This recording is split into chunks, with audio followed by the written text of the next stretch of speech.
한겨레입니다. 한겨레 이달의 좋은 보도 신문부문 5월 신문부문에 선정되셨습니다.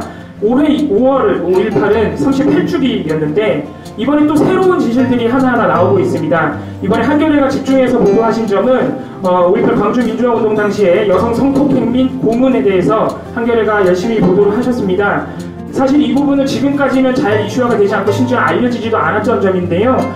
여러 피해자들께서 용기를 내서 증언해 주신 부분들을 한겨레가 열심히 쫓아다니면서 보도를 해줬습니다. 역시 이 사안 역시 정부가 여성 성폭행에 대해서 따로 진상규명위원회를 마련해서 출범을 시켰고요. 또 앞으로 특별법 제정 때문에 진상규명위원회가 총체적으로 꾸려져서 9월부터 활동을 시작하는데 거기서도 진상규명이 추가적으로 될 것으로 보이고 있습니다. 특히 이 부분 같은 경우에는 성폭행과 고문은 광주민주화운동 당시뿐만 아니라 광주민주화운동이 끝난 다음에 이제 신군부나 이후 정부들이 이어갔던 인권 탄압, 민간인 사찰 이런 부분도 연결이 돼 있어서요 상당히 중요한 보도였다 그렇게 평가를 하셨습니다.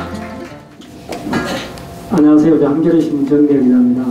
사실 5.18 관련해 가지고 제가 성폭력 피해자가 있다는 사실을 알 것은 한 20여 년 전쯤입니다. 국립나주정신병원에 김용옥 씨라는 분이 지금도 거기에서 생활하고 계시는데 그때 당시 5.18 여성이 성폭력 피해를 당했다는 사실을 알고서도 보도를 할 수 없는 상황이었습니다. 그 여성은 80년 5월에 새벽에 군인들에게 폭력을 당해서 정신병을 앓다가 불행하게도 그 후유증으로 자기 아버지를 실제로 흉기로 이렇게 상해를 입혀서 아버지가 사망하는 아주 불행한 사건이었습니다. 근데 그 당시 상황이 5.18 여성들에게 가해진 국가폭력이 있었다는 사실을 알고도 피해자들의 생존자들의 인권을 고려해야 하는 문제 때문에 보도를 하지 못하고 5.18 민주화운동으로 정신병을 앓고 있는 사람들 그 보도를 했던 게 아마 5.18 민주화운동 20돌 때로 제가 기억이 됩니다.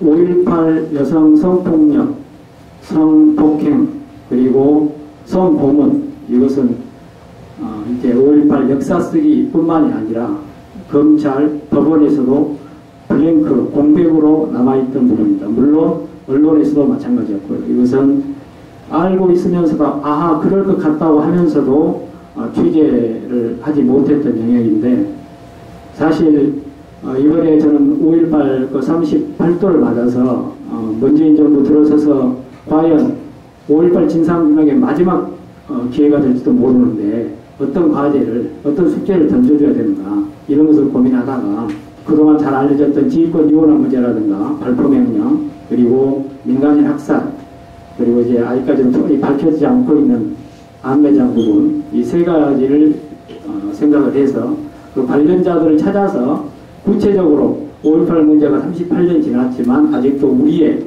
주변에 그것과 관련된 사람들이 있다는 것을 알리고 싶었습니다. 그러다가 이제 마지막 그 실타래가 풀리지 않는 게 5.18 여성 성폭력이라는 사실을 일깨워준 게 우리 사회 2부에 지금 오시지 않았는데 남은주 데스크입니다. 그래서 5.18 당시 교도소 들어가가지고 성고문을 당했던 차명숙 씨의 기사를 보고 5.18과 여성 부분에서 아직 풀리지 않은 과제는 5.18 성폭행과 성폭력 문제다라고 생각해서 관련 당사자를 찾아서 나섰고 인터뷰를 하게 되면서 이제 그 당시에 5.18 재단에서 이제 조사했던 자료까지 입수해서 보도를 한 것 같습니다. 그래서 사실은 2년 전에 저희 한겨레신문에서 보도를 했고 그 당시에는 정말로 민원인에서 상을 주셔서 너무 그 당시에는 굉장히 감사하고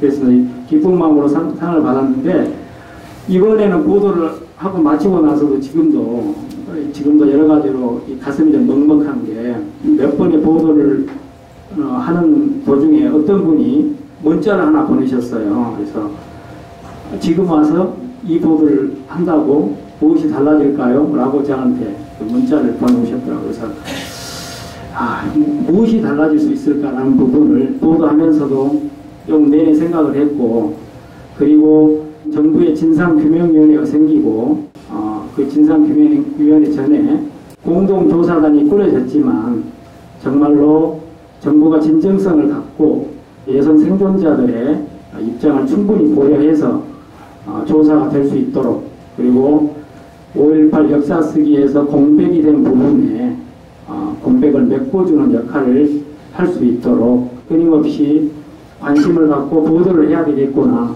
그런 생각을 하고 있었습니다. 근데 그러던 차에 정말 아까도 다들 말씀하셨지만 내가 상을 받고 싶다고 내지도 않았는데 이걸 읽어보고 내가 몰랐던 부분을 내가 이런 의미로 보도를 했구나 할 정도로 꼼꼼하게 의미도 살려주시고 그래서 힘을 얻었습니다. 그래서 감사드리고, 아까 임장훈 기자님 말씀하셨는데 20년 동안 민원연 회원으로서 활동하셨다는데 저는 이 민원연 회원도 아니면서 벌써 두 번째